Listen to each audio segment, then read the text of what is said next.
Sud Radio Regard de Femme, Michel Vianès. Et bonjour ma chère Michel.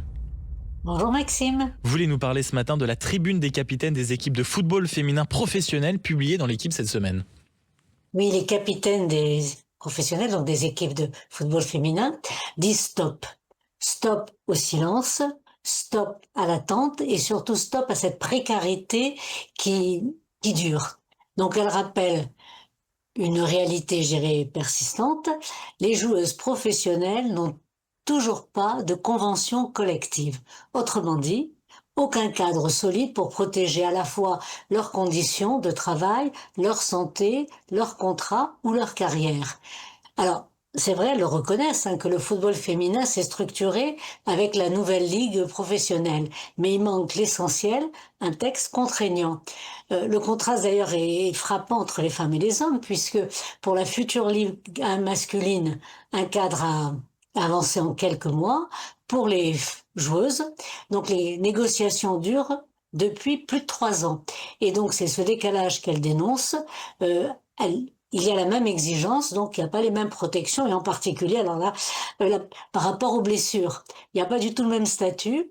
Côté joueuse, c'est 90 jours de maintien de salaire par an, et côté joueur, 90 jours par blessure. Autrement dit, mieux vaut ne pas se blesser 2 fois la même année quand on est une femme. Et aujourd'hui, est-ce qu'on a compris quels étaient les principaux blocages ? Oui, alors, le blocage, il est à la fois économique, social et symbolique. D'abord, la fragilité des clubs qui est totalement révélatrice de cette vision archaïque de leur gouvernance. En cas de crise, les sections féminines comme à Dijon ou à Bordeaux, elles servent de variable d'ajustement et elles sont sacrifiées.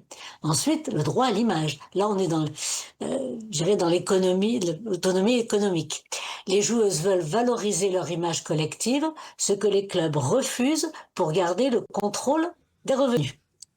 Et puis, toutes les garanties sociales, donc la blessure, la maternité, les fins de carrière, les contrats à temps partiel, les minima salariaux.